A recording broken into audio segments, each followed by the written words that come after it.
આણંદમાં ખેતરોમાં વરસાદી પાણી ભરાઈ જતા ખેતરો બેટમાં ફેરવાયા છે। ખેતરોમાં પાણી ભરાતા ખેડૂતોનો ડાંગર અને ધરુનો પાક નાશ પામ્યો।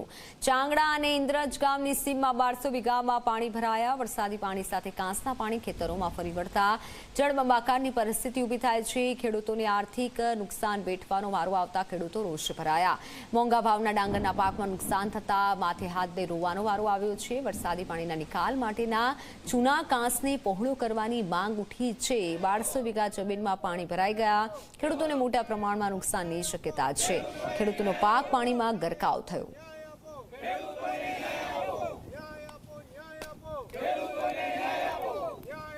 હજી આ નુકસાન આ વર્ષનું નથી, આમ તો છેલ્લા 20-25 વર્ષથી આની આ દશા થાય છે। જ્યારે અતિવૃષ્ટિ થાય, આજે તમે જુઓ તો પરમ દિવસે 5 જ ઇંચ વરસાદ પડ્યો, તે છતાં આટલું બધું પાણી આવી ગયું। એની પાછળનું કારણ એક જ છે કે દુનિયા આખાના નિકાસ અહીંયા ભેગા થયા છે।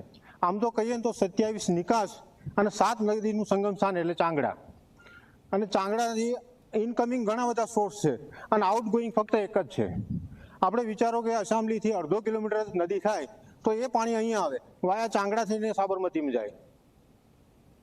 ઓછામાં ઓછા 30 થી 35 વર્ષનો ગાળાનો અનુભવ છે કે અમને કે હું ખેતી કરું, મારા 50 વર્ષ થયા, તો હું 35 વર્ષથી જોતો રહું છું આની આ પોઝિશન છે।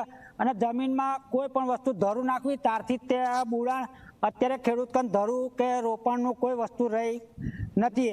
અને આ સરકારને વારંવાર રજૂઆત કરવા છતાં તંત્ર કોઈ પણ કાર્યમાં આમાં જોડાતા નથી। મશીન મૂકી દે, ડીઝલ કાઢી જાય। લગભગ 1200 થી 1300 વીઘા જમીન છે। હવે અત્યારે જે પ્રોબ્લેમ છે, એકચ્યુઅલ પ્રોબ્લેમ એવો છે કે અહીંયા આગળ એટલો વરસાદ નથી પડ્યો, પણ વરસાદ ઉપરથી પડ્યો ને એના પાણી આવી અને અહીંયા આગળ અમારું ધરું કોવાઈ ગયું। એટલે ધરું વગર તો અમે હવે ડાંગર રોપવાના જ કઈ રીતે છે।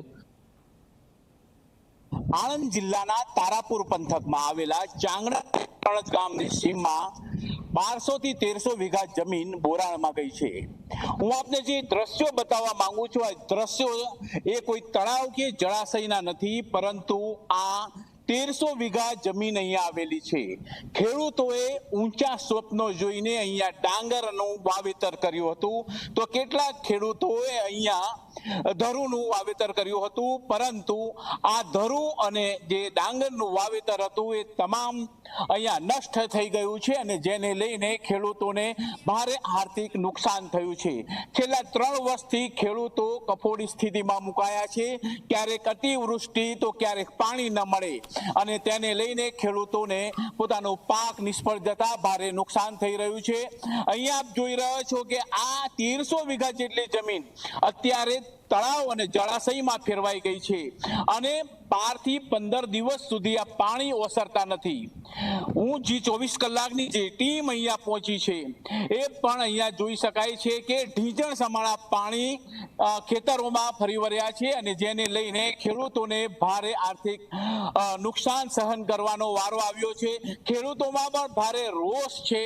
અહીંયા જે પાણીનો નિકાલ છે કાંસનો, એ કાંસના પાણીનો નિકાલ યોગ્ય રીતે નહીં હોવાના કારણે અહીંયા ખેડૂતોને આ નુકસાની સહન કરવાનો વારો આવ્યો છે। સરકારી બાબુઓની જે લાપરવાહી છે તેનો ભોગ અહીંયા ખેડૂતો બની રહ્યા છે। જો આ પાણીનો યોગ્ય નિકાલ કરવામાં આવે તો આ ખેડૂતોને જે દર વર્ષે નિષ્ફળતાનો સામનો કરવો પડે છે તે અટકી શકે અને ખેડૂતો આર્થિક નુકસાનમાંથી બહાર આવી શકે। બુરહાન પઠાણ, G24 કલાક, તારાપુર।